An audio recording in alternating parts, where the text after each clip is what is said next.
সুপ্রভাত। কেমন আছেন বন্ধুরা? আশা করি ভালো আছেন, আমিও ভালো আছি। আপনাদের সুস্থতা কামনা করে শ্রাবণী মেস ব্লগে আপনাদের অনেক অনেক স্বাগত জানি। ভিডিওটা রান্নাঘর থেকে যেমন প্রতিদিন শুরু করি, আজকে তাও রান্নাটা কিছুতেই হয়নি, হয়ও না, কারণ বাবি যাবে তো বাচ্চু যাবে না। আপনাদের আগেও বলেছি, প্রত্যেক দিনেই একই কথা, ভালো লাগে না, ঘ্যানর ঘ্যানর ঘ্যানর ঘ্যানর। আপনারা বলবেন, শুনতে শুনতে পাগল হয়ে গেলাম, শ্রাবণী তোমার এই কথা।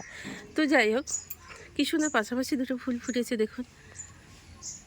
তো আজকের ওয়েদারটা ভীষণই মিষ্টি, কী সুন্দর ঠান্ডা ঠান্ডা ওয়েদার, শিরশিরানি হাওয়া, একটু অনবদ্যভাবে সুন্দর লাগছে। আর এই শিরীষ গাছটা ভীষণ সুন্দর ফুল ফুটছে একগোছা করে সন্ধ্যেবেলার দিকে, আর সুন্দর দেখতেও লাগে শিরীষ গাছ। তো শিরীষ গাছের পাতাগুলো ভীষণ সুন্দর, বিকেলের দিকে আবার শিরীষ গাছের পাতাগুলো একটু হাত দিলেই দেখবে মোছা যাবে, বুঝে যায়। তো চলুন ভিডিওটা এবার আরও অন্য কী দেখানো যায় সেটা আজকে আমি ভেবে পাচ্ছি না। তো যাই হোক, আপনাদের মনে আছে নিশ্চয়ই আমার আর একটা নতুন ভিডিও চ্যানেল আসছে, যেটার নাম হচ্ছে SMS পরিবার। আমাদের তিনজনাকার নামের অক্ষরের প্রথম অক্ষর নিয়ে আমি এটা বানাবো। তো চলুন, বাসন কোসন মাজা হয়ে গেছে, বাবি জামা কাপড় খুলে এখানে ফেলে দিয়ে চলে গেছে, জল ট্যাগ করা হয়ে গেছে। এবার বাচ্চাবাবুকে একটু জল মুড়ি দিয়ে দিই, ও একটু মার্কেটিংয়ে যাবে। তো আজকে স্যাটারডে, নিরামিষ, দেখা যাক কী রান্না করা যায়। তো ভাতটা এখানে হয়ে গেছে, বাবির জন্য ভাতটা জুড়োতেও দিয়ে দিয়েছি। আর ঘরে পোস্ত বাড়ন্ত জানেন তো, তো পোস্ত বাড়ন্ত বলে একটুখানি তিলের বড়াই করে নিলাম। বাবি পোস্ত অতটা খুব একটা পছন্দ করে। তো এখানে আম দিয়ে ডাল করে ফেলেছি, একটু আলু সিদ্ধ করে রেখে দিয়েছি, মেখে দেবো আর একটু তিলের বড়া করে দেবো। তো আমি ডালটাকে একটু ডিশে ছড়িয়ে দিচ্ছি, কারণ একটু ডিশে করে দিলে ফ্যানের হাওয়াটা চালিয়ে দিয়েছি। প্রত্যেক দিন তাই করি জানেন তো, ওর খাওয়ার কোনো ঠিকঠাক নেই, কোনো দিন 3টেই, কোনো দিন 2টোয়, কোনো দিন 12:30টায়, কোনো দিন 1টা 1:30টায়। তো আমাকেই তো ঠিক মতো গুছিয়ে গাছিয়ে ওকে দিতে হবে, নাহলে খাবারটাও খেতে পারবে না জানেন তো। তো এইভাবেই ছড়ানো ছিটানো আছে, এখনও পর্যন্ত পরিষ্কার করার কিছু হয়নি। বাবিকে একটু আম দিয়ে ডাল, একটু তিলের বড়া, একটু আলু হাতে করে করে দিয়ে দিলাম। এবার আমাদের কী হবে আমি জানি না। তো বাচ্চুবাবু কলমি শাকও এখানে পেয়ে গেল, ঝুনির জন্য নিয়ে এলো, মানুষের জন্য নিয়ে এলো, জীবজন্তুর জন্যও নিয়ে এলো। তো যাই হোক, তো দেখুন 30 টাকা কেজি আলু। আমার ঝুনি কিরম খাচ্ছে, বগলে আবার দেখেছেন, গান খাড়ো করে বিরক্তি বকছো মা, তুমি বকছো আমাকে, দেবো সর্বক্ষণ খালি আলু খাবে, cow cow cow cow cow cow cow cow করে খালি আলু খাওয়া।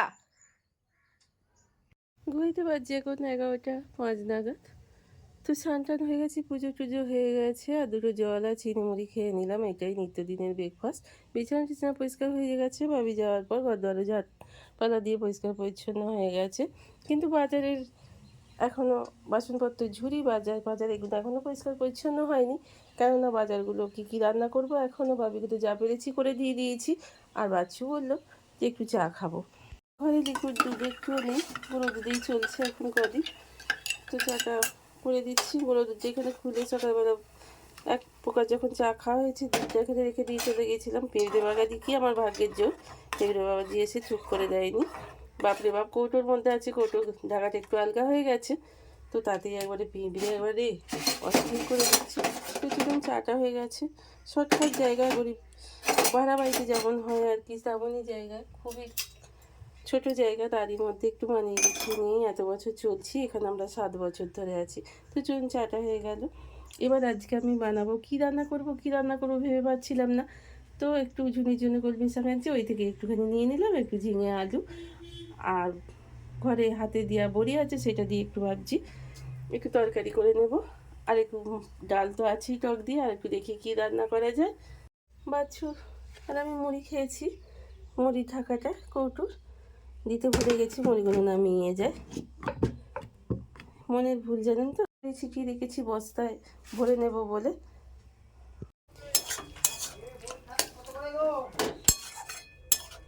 তো যাই হোক, চলে এলাম এখানে, ভাঙা লোহা এখান দিয়ে রাস্তা দিয়ে যাচ্ছে। আর বাচ্চাও বলছে, এই খাতা কত করে গো? খাতা বলতে ওর কোর্টের লিস্ট আছে, প্রচুর কোর্টে যে মামলা বেরোয় সেই লিস্টগুলো। তো যাই হোক, আমার এখানে চচ্চড়িটা হয়ে গেল।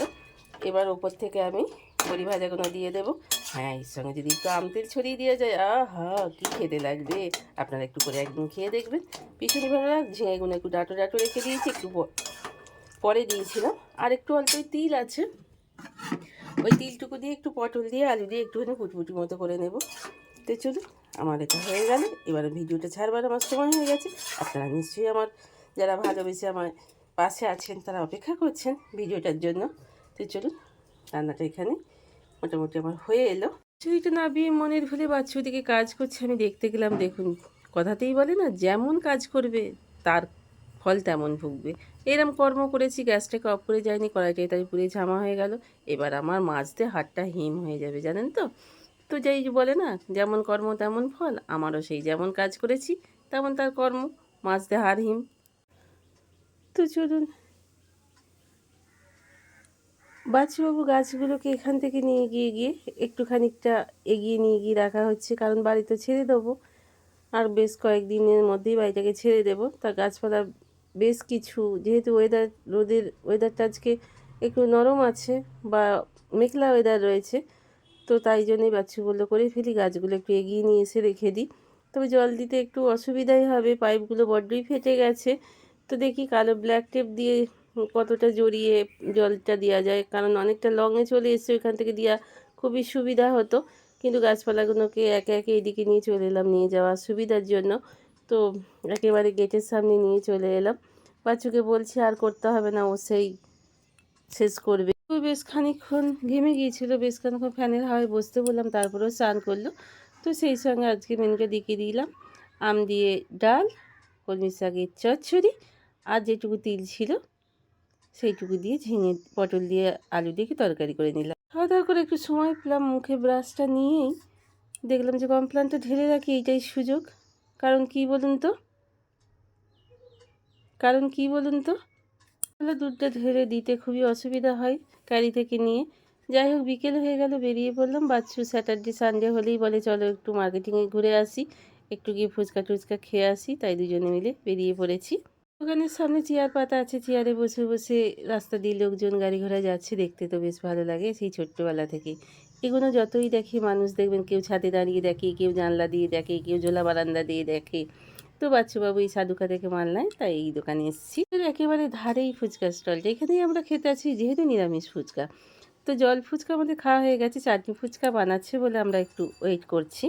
হঠাৎ করে ফ্রিজ খুলে দেখলাম বেশ কয়েকটা পপকর্নের প্যাকেট রয়েছে, তা চাপিয়ে দিলাম একটু পপকর্ন বাড়ি এসে চা দিয়ে খাবো বলে। তো চলুন, পপকর্নগুলো হয়ে গেছে, বাচ্চা আর আমি খেয়ে নিই। বাড়িতে এসে ঝুড়িটা নিয়ে বসে পড়লাম, কয়েকটা টমেটো নিয়ে নিলাম আজকের প্রয়োজনের মতো। কালকে তো সানডে, কালকে বাজার তো করবেই। তো কাচিঘানি ফরচুনের মাস্টার্ড অয়েলটা নিয়ে এলাম। আর ঘরে একদমই সকালেই বললাম পোস্ত বানাতে ছিল, তাই অল্প বিস্তর একটু পোস্তও নিয়ে এলাম। আর নিয়ে এলাম তার সঙ্গে আনুষাঙ্গিক, এখন তো পোস্তর অভাব পূর্ণ করছে আমাদের, একটু বেশি করে তিল নিয়ে এলাম। আর চিনিটা তো অবশ্যই সব সময়ের জন্য দরকার, শরবত টরবত এই সময় ঠান্ডা গরমের দিনে খেতে হচ্ছে খুব বেশি, চিনি নিয়ে এলাম। হ্যাঁ, সানডে কালকে রাত্রিরে একটা খাবার বানাবো বলে ইনোটার খুবই দরকার আছে, তাই জন্য ইনো নিয়ে এলাম। কারণ এইসব জিনিস আমার বাড়িতে খুব একটা আসে না, ইনো ফিনো এগুলো দেখেন নিশ্চয়ই। তো তরকাটা হয়ে গেল, তরকাটা একটুখানি জিরে আর একটু কারি পাতা ফোড়ন দিয়ে দিলাম, খেতে ভীষণ টেস্টি হবে। একটু ফোড়ন দিলে তরকারি শেষে, সব তরকারি একটু টেস্টি হয় ভালো। তো আর নিজের জন্য অল্প একটু প্রেসারে ভাত চাপিয়ে দিলাম, বাবি আর বাচ্চু রুটি খাবে, ওদের জন্য রুটি আর তরকা করে দিলাম। তো চলুন, ভিডিওটা এখানেই শেষ করছি। যদি ভালো লেগে থাকে একটা লাইক কমেন্ট করে দেবেন, আর নতুন বন্ধু হলে সাবস্ক্রাইব করে পাশে থাকবেন। আর যারা সাবস্ক্রাইব করে দিয়েছেন তাদের অসংখ্য ধন্যবাদ জানিয়ে আপনারা সুস্থ থাকুন, ভালো থাকুন, বাচ্চাদের খেয়াল রাখুন, বড়দের খেয়াল রাখুন, নিজেরা আমাদের খেয়াল রাখবো। তো সারা সর্বদা হাসি খুশি থাকবেন। তো আজকের মতো এখানেই শেষ করলাম, ভালো থাকবেন, গুড নাইট।